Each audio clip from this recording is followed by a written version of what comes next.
Hello everyone, welcome to the student. इस video में मैं बात करूंगा कि मैंने एएलपी की प्रिपरेशन के समय में कौन कौन सा बुक पढ़ा था। उसके बारे में मैं यहाँ पे लिस्ट बना दिया हूँ, उसको एक एक करके मैं यहाँ पे डिस्कस करूँगा। सबसे पहले मैं ये बताना चाहता हूँ कि जो भी बुक्स मैं इसमें बताऊँगा कोई ज़रूरी नहीं है कि इन्हीं बुक्स को आप पढ़ेंगे तभी आपका सिलेक्शन होगा। अलग अलग आप यूट्यूब पे या फिर किसी भी एप्लीकेशन पे जहाँ भी आप देखते होंगे, जिनको भी आप फॉलो करते होंगे, उनके अलग अलग बुक्स हो सकते हैं या फिर इस एग्ज़ाम में बहुत सारी बुक्स रहती हैं जो कॉमन रहती हैं, सभी लोग पढ़ते हैं। तो कोई ज़रूरी नहीं है कि जो चीज़ मैं यहाँ पे बता रहा हूँ सिर्फ उसी से सिलेक्शन होगा।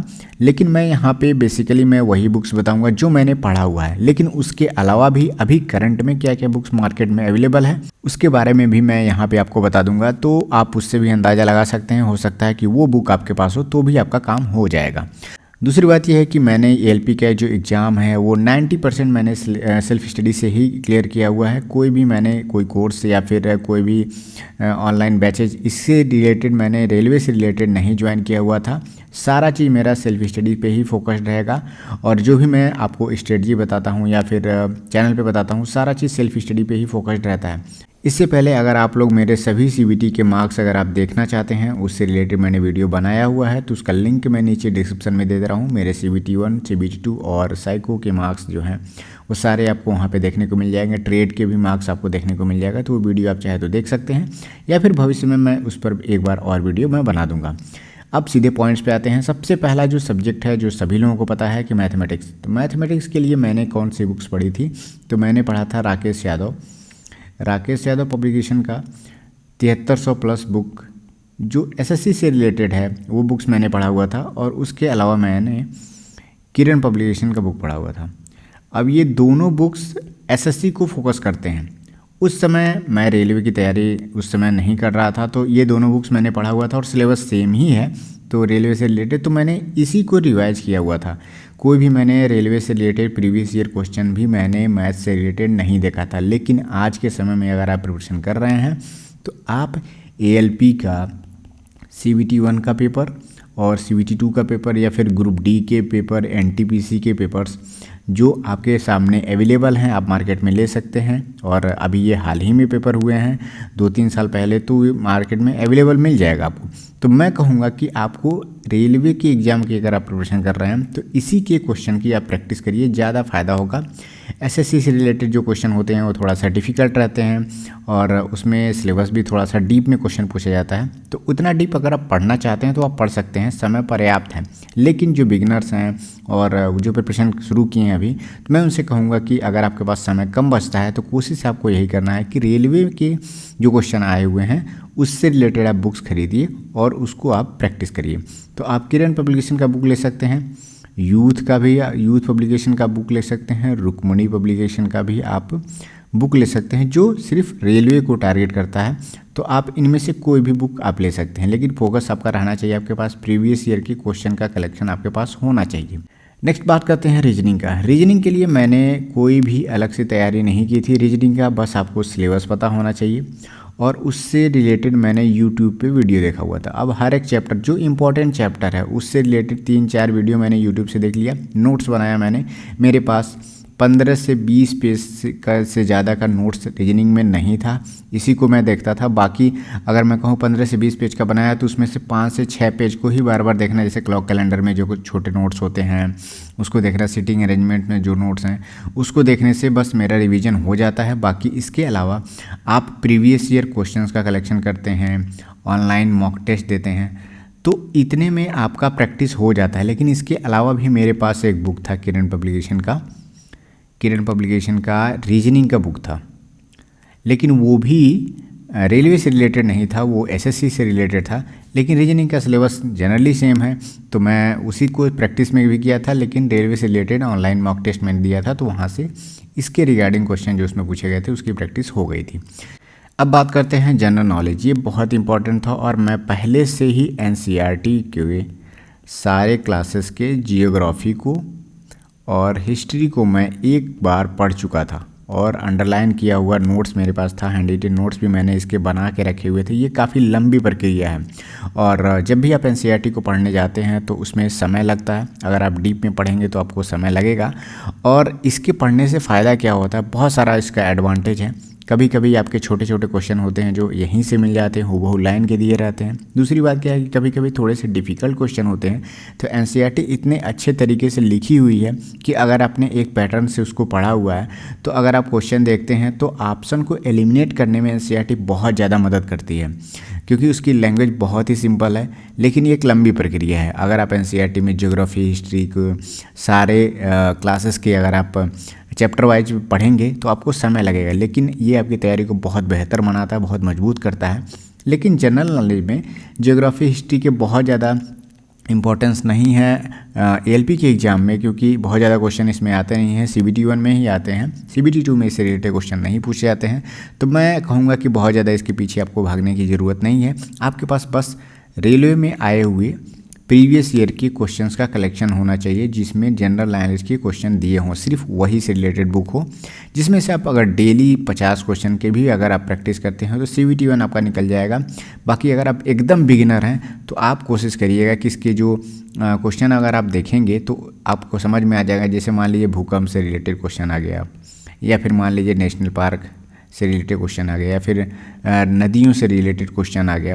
तो इस टॉपिक को अगर आपको पढ़ना है तो सिर्फ आपको इंपॉर्टेंट रिवर्स से रिलेटेड अगर आप यूट्यूब पे सर्च करेंगे तो बहुत सारे वीडियोस मिल जाएंगे। कोई एक वीडियो देखिए, उससे नोट्स बनाइए, तो वहाँ से ऐसे ऐसे चीज़ों को आप देख सकते हैं। बाकी आपको डेली 40-50 क्वेश्चन आप एक बार ओनली पढ़ते रहिए रफली, और उसको नोट्स जरूर बनाइए जो उसमें से आपको लगे कि बार बार ये क्वेश्चन रिपीट हो रहा है और ये इंपॉर्टेंट है। तो नोट्स जरूर बनाना हर एक चैप्टर का, बार बार ये कहने की ज़रूरत नहीं है। जब आप नोट्स बनाएंगे तो बार बार आपको यही सारी चीज़ों को, यही सारे बुक्स के चीज़ों को आपको पढ़ने की ज़रूरत नहीं पड़ेगी, सिर्फ आप नोट्स को रिवाइज करेंगे, आपका काम हो जाएगा।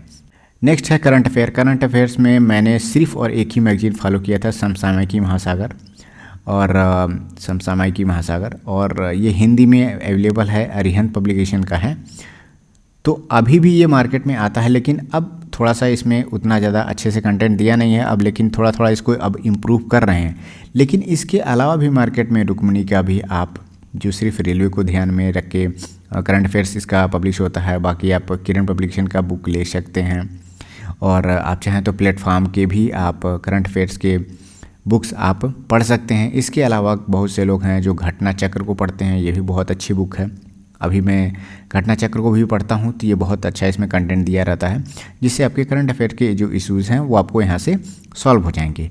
लेकिन फॉलो एक ही बुक कोशिश करिए आप करने के लिए, उसी से आप नोट्स बनाइए, उसी में आप उसको अंडरलाइन करिए, और जनरली आप मंथली मैगजीन को ख़रीदना मत भूलिए, क्योंकि जब ज़्यादा समय हो जाता है तो आप मंथली मैगजीन पीछे छूट जाती है और वो शॉप पे अवेलेबल भी नहीं रहता है। तो आप क्या करते हैं, हाफ ईयरली मैगजीन जो है ख़रीद लेते हैं, और बार बार ये पूछते रहते हैं, हमसे भी पूछते रहते हैं, कमेंट सेक्शन में पूछते रहते हैं कि क्या हाफ ईयरली या फिर ईयरली मैगजीन पढ़ने से काम हो जाएगा।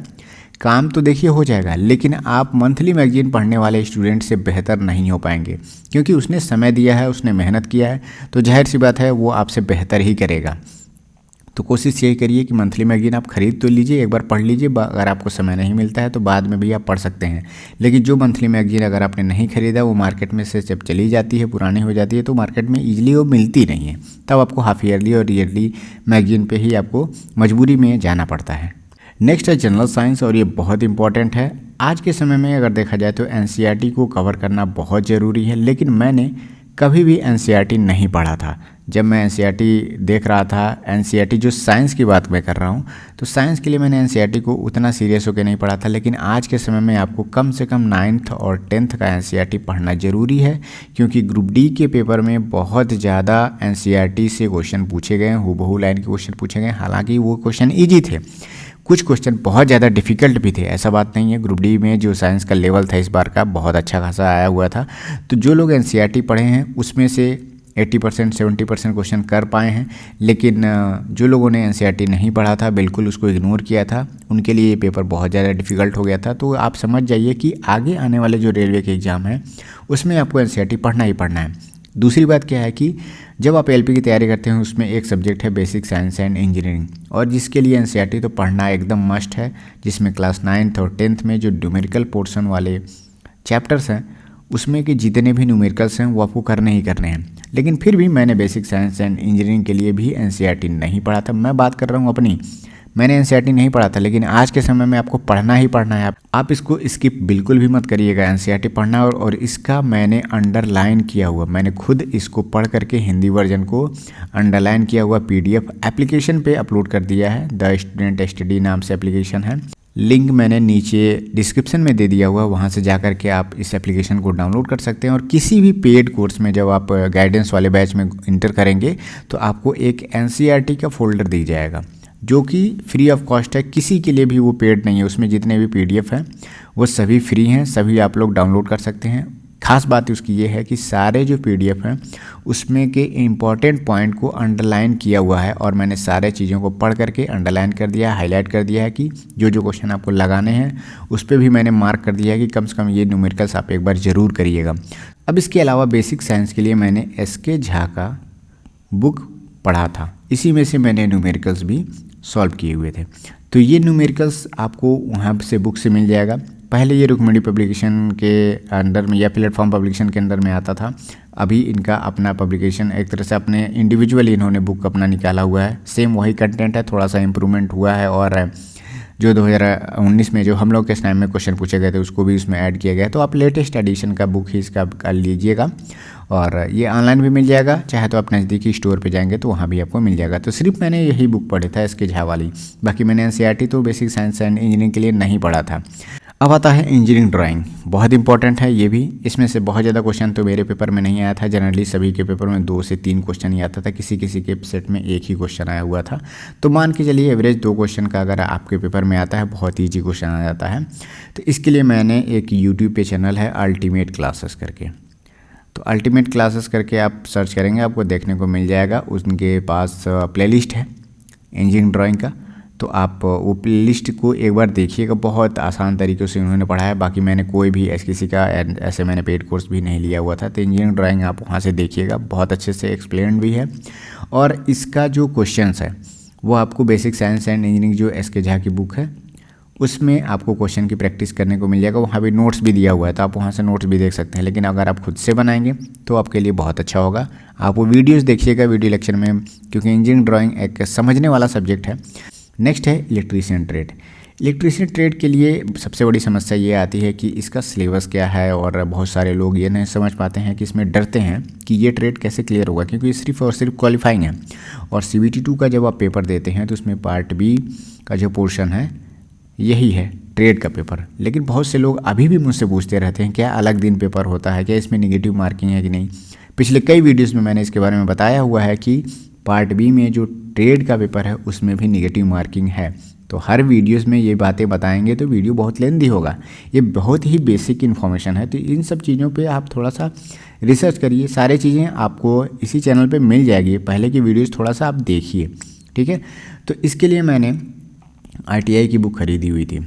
अब ITI की बुक मैंने ख़रीदा नहीं हुआ था, मेरे गांव में ही एक स्टूडेंट थे जिन्होंने इलेक्ट्रीशियन ITI जो है इलेक्ट्रीशियन ट्रेड से किया हुआ था, तो उन्हीं का बुक मैंने ले लिया हुआ था। हर एक चैप्टर के मुझे लगता है कि 6-7 पेज के चैप्टर थे, और हर एक चैप्टर के बाद मल्टीपल चॉइस क्वेश्चन थे, ऑब्जेक्टिव टाइप के क्वेश्चन थे।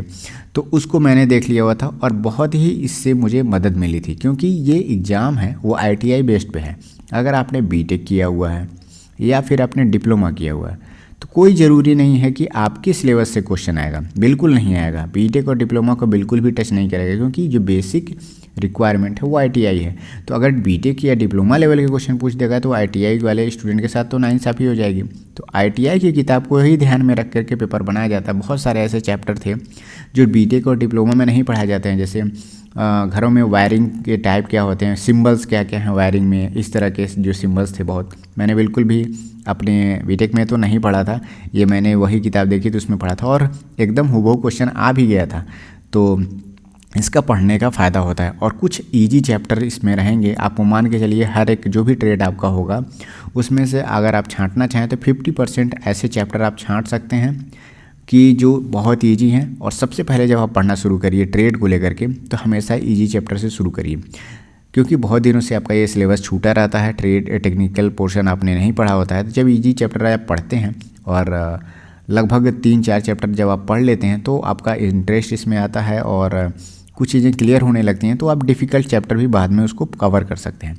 तो ये सारी चीज़ें थी, मैंने सभी के बुक्स के बारे में बता दिया है। इसके अलावा भी अगर आपके पास जो भी बुक्स है, कोई ज़रूरी नहीं है, मेनली मार्केट में यूथ पब्लिकेशन है, किरण पब्लिकेशन है, प्लेटफॉर्म है, रुक्मिणी है, तो बेसिकली रेलवे से रिलेटेड जो यही सब पब्लिकेशन है। बाकी यूट्यूब पे बहुत सारे टीचर्स हैं, वो लोग भी अपना अपना बुक्स जो है मार्केट में अवेलेबल करा रहे हैं। तो आप एक बार शॉप पे जाइए और वहाँ पे देखिए, दो बुक्स को कंपैरिजन करके देख सकते हैं, या फिर अगर आप कई लोग साथ में रह रहे हैं तो भी आप लोग एक दूसरे को अलग अलग बुक भी खरीद करके आप दोनों लोग बुक को इंटरचेंज करके भी पढ़ सकते हैं, जिससे आपका नॉलेज भी इम्प्रूव होगा। और दूसरी बात क्या है कि आपको मल्टीपल बुक्स खरीदने की ज़रूरत नहीं पड़ेगी। एक बुक आपने खरीद लिया, एक आपके दोस्त ने खरीद लिया, तो उससे काम हो जाएगा।